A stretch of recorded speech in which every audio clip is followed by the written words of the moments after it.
Have we already been invaded by aliens?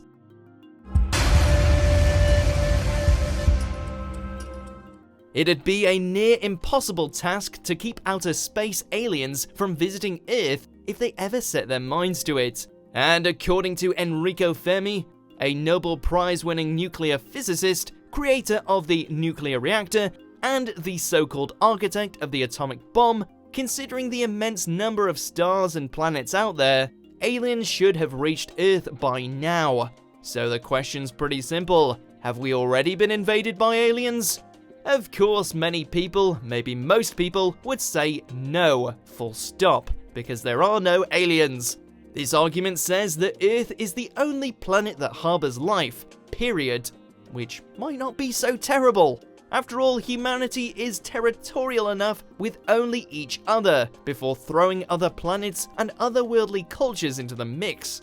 This train of thought rests largely on the rare Earth hypothesis, the idea that life emerged on our planet in the way that it did only because all of the right pieces were in the right place at the right time. The Earth was located an appropriate distance away from a sun that was itself not too big or not too small, and our orbit was regular enough that we had basically consistent temperatures. Also, any huge objects that crashed into us weren't enough to totally pulverize us. And there's an abundance of water here, which is kind of essential. So it could simply be that no other planet has been as life-lucky as we have. Other alien naysayers also suggest that if there were life out there somewhere, then we should have communicated with it by now, somehow. After all, we've been searching for quite a long time. Decades if you consider physical space exploration, millennia if we're including ancient cavemen yelling up at the moon. In many ways, it's a fair argument, but it leaves an endlessly vast universe with only us in it. From a law of averages point of view, it doesn't add up. As for the reasons why we haven't found life in outer space yet, maybe we simply lack the technology, or there are communicative differences between us and them. Whatever the cause, could we simply be confused? Could aliens have already invaded us and we simply don't know it? There is evidence to say they have. For starters, look at any of the many ancient mysteries that defy explanation. From the giant statues on Easter Island to the puzzling and freaky assemblages at Stonehenge. The Great Pyramids too are quite the enigma, as are the Nazca lines in Peru. These are drawings formed by lines in the earth that are so huge that their true shapes can only be ascertained from a high-in-the-sky vantage point.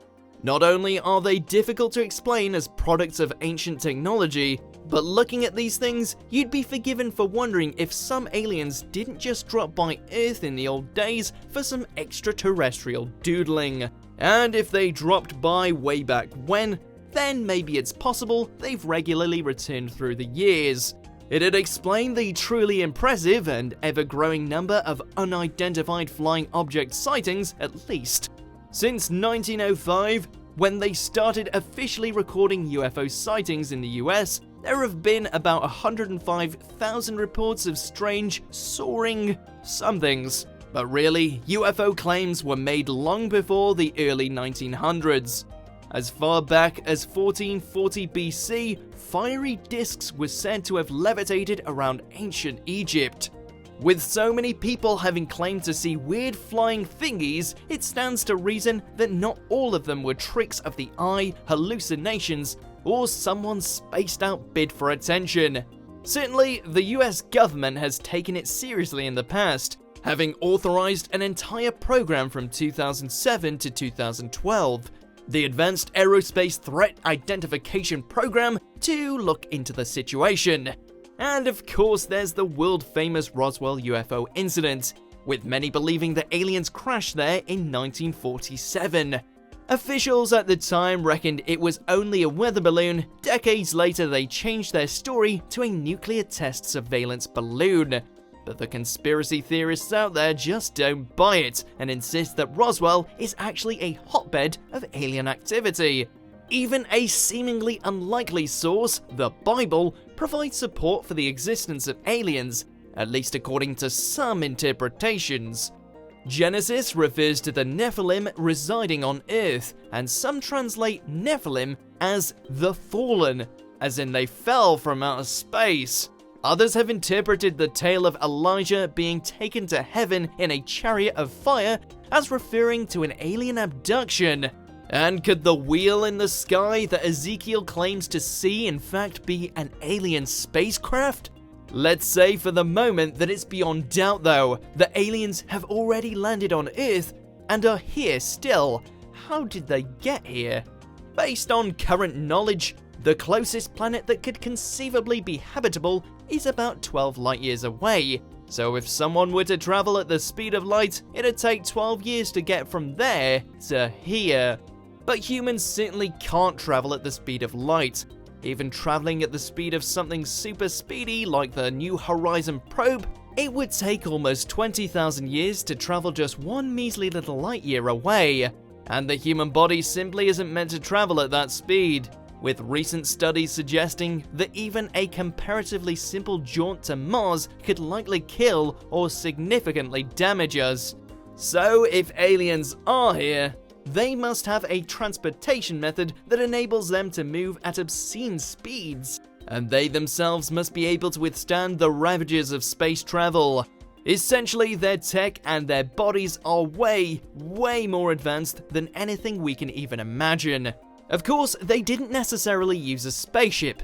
Maybe they came here via a fax machine of sorts. With a now admittedly old-fashioned fax, information is taken from one piece of paper, transmitted across wires, and replicated on a new piece of paper. Perhaps some alien civilizations have developed a way to adapt that mode of transmission into viable transportation, a la that staple of all sci-fi stories, teleportation. Under this theory, an alien being's consciousness would be removed from its body and transmitted across space into a new receptacle here on Earth.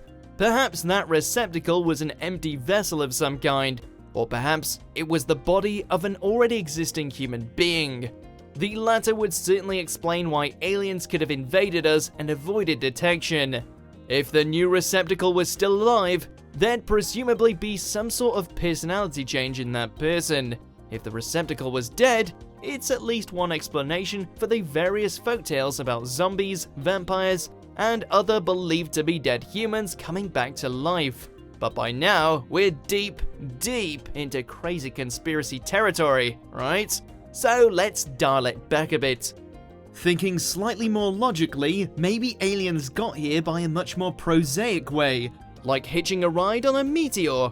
Earth has been struck by countless hunks of careening space rock in its past, large and small, and over billions of years. Perhaps some, or even only one of those, carried passengers that survived the impact and put down roots here. In this case, it's more likely that the life passed on was not so much human and instead more microbial. Of course, the assumption that aliens should be humanoid is viewed by most speculators as completely flawed anyway. Traveling through space on a slab of rock means that whatever life was hanging on would have had to have been able to survive extreme cold, but also extreme heat upon entering Earth's atmosphere. Microbes are much better at that sort of thing. The what would they look like issue does raise arguably the most important point of all. Perhaps aliens haven't been spotted as an invading force because we can't actually recognize them as life. We don't typically think of even earthly microbes when discussing intelligent life, but perhaps some alien microbes would qualify. Or maybe they take on other forms that don't fit our frame of reference, like a ray of light or a liquid. Another intriguing possibility, and pretty popular theory amongst advocates, is that an alien race could have some form of disguise mechanism. Like some sort of supercharged chameleon, they might change color or somehow arrange themselves to blend into a background. Or maybe aliens have already mastered the awesome trick of invisibility.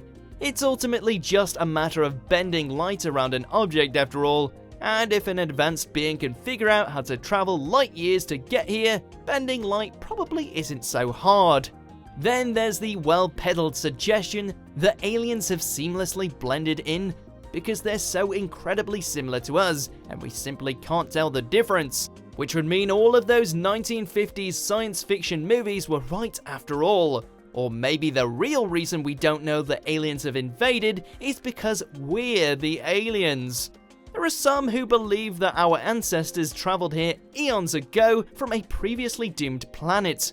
Or else, we started off as microbes thrown from a meteor onto this world and evolved into the walking, talking lifeforms found here today.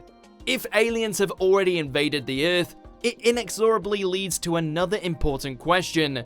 What kind of effect have they had? Has civilization grown exactly as it would have without them?